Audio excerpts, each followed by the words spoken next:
Hello everyone, नमस्ते अनि स्वागत छ हजुरहरूलाई हिमालय किचनमा। आज म हजुरहरूको लागि लिएर आएको छु मिक्स भेजको रेसिपी।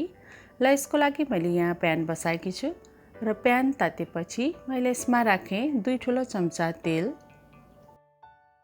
र अब तेल तातेपछि मैले यहाँ लिएको छु आधा कप काउली। अब म यो काउलीलाई फ्राई गर्दैछु। यसलाई चाहिँ हल्का रातो हुने बेलासम्म फ्राई गर्नुपर्छ।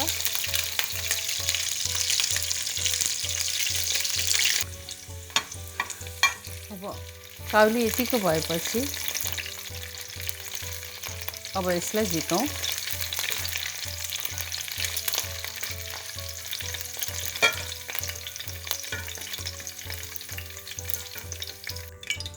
र अब मैले यहाँ लिएको छु एउटा मिडियम साइजको आलुलाई यसरी काटेर अब आलुलाई राखेँ मैले।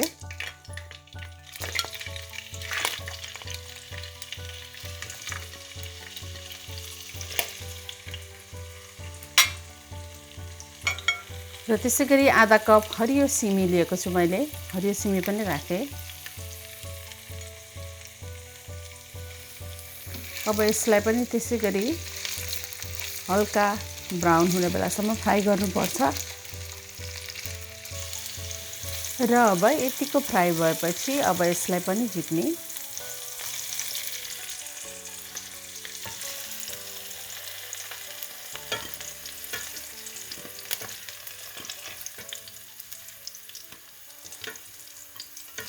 त्यसै गरी मैले यहाँ लिएको छु 100 ग्राम जति पनिर। अब पनिरलाई पनि म फ्राई गर्दैछु।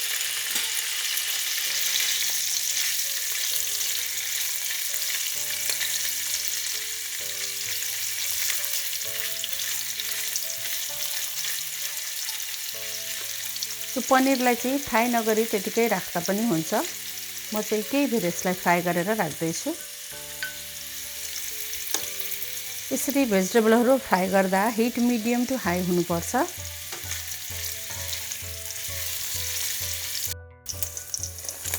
र अब पनिर पनि फ्राई भइसकेको छ। अब यसलाई झिकौँ।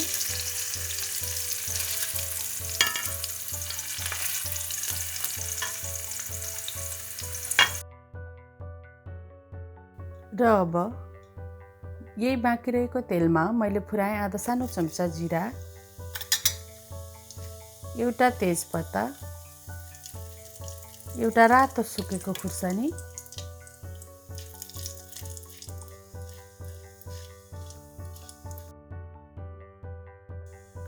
र मैले यसमा राखेँ केही करी पत्ताहरू। यो करी पत्ता अप्सनल हो, यो स्किप गर्न पनि सक्नुहुन्छ हजुरहरूले। त्यसै गरी मैले यहाँ लिएको छु एउटा मिडियम साइजको प्याज, मसिनो गरेर काटेको, त्यसलाई राखेँ।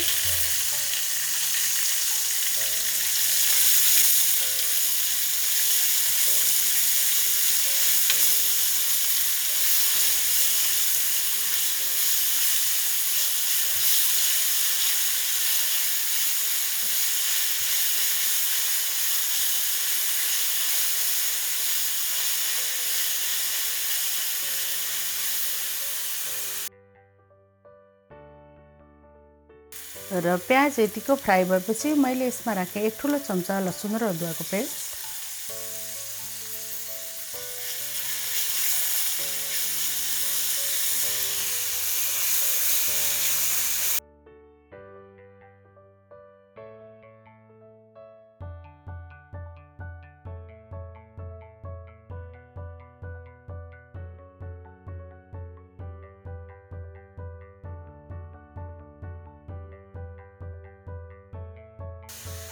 मैले यहाँ 2टा मिडियम साइजको टमाटरलाई प्युरी बनाएर लिएको छु।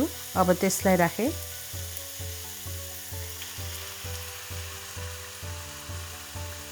त्यसै गरी म राख्दैछु यसमा नुन, 1 ठुलो चम्चा काश्मिरी रातो खुर्सानीको धुलो, आधा सानो चम्चा बेसार, त्यसै गरी 1 ठुलो चम्चा जिरा र धनियाको पाउडर राख्दैछु म।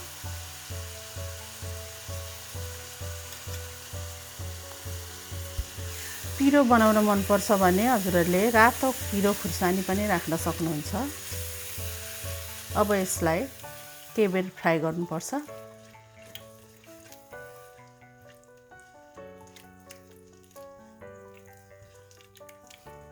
मसला राम्ररी फ्राई भएको छ, यसमा तेल माथि तरिएर आएको देखिसक्यो। अब यति बेला भएपछि यसमा म राख्दैछु अघि फ्राई गरेको भेजीहरू। यो भेजीहरू चाहिँ सबै यही लिनुपर्छ भन्ने केही छैन, हजुरहरूले आफ्नो इच्छा अनुसार अरू आफूलाई मनपर्ने भेजीहरू पनि यसमा थप्न सक्नुहुन्छ। र म नुन राख्दैछु यसमा भेजीहरूको लागि।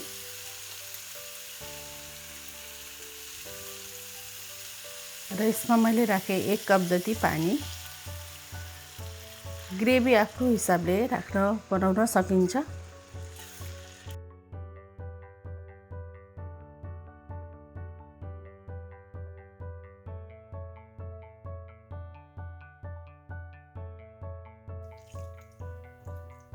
भेजीहरू यसरी एकछिन फ्राई गरेर राख्दा चाहिँ तरकारी एकदमै स्वादिलो बन्छ।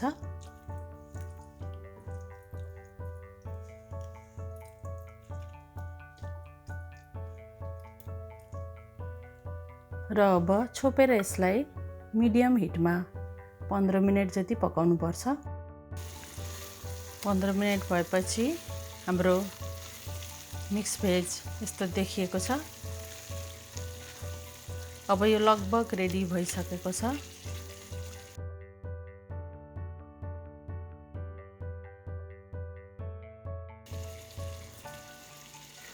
तर म यसमा अब राख्दैछु 1/4 चम्चा गरम मसला पाउडर, त्यसै गरी केही हरियो धनियाँको पत्ताहरू, र म यसमा राखेँ 1 इंच जति बटर। अब यो सबै राखेपछि यसलाई 1-2 मिनट जति यसरी चलाएर पकाउनु पर्छ।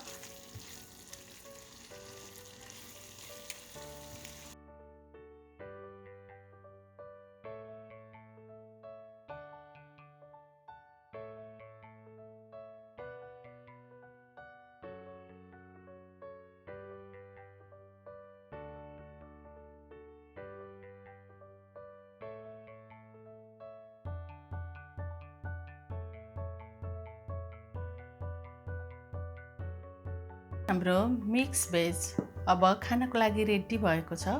यो चाहिँ भेजिटेरियनहरूको लागि एकदमै राम्रो एउटा अप्सन हुन्छ। हस् त यो रेसिपी हजुरहरूलाई राम्रो लाग्यो भने हाम्रो भिडियोलाई लाइक, कमेन्ट, शेयर गरिदिनु होला। साथै यस्तै प्रकारको रेसिपीहरूको लागि हाम्रो च्यानललाई सब्स्क्राइब पनि गरिदिनु होला। हाम्रो भिडियो हेरिदिनु भएकोमा धेरै धेरै धन्यवाद।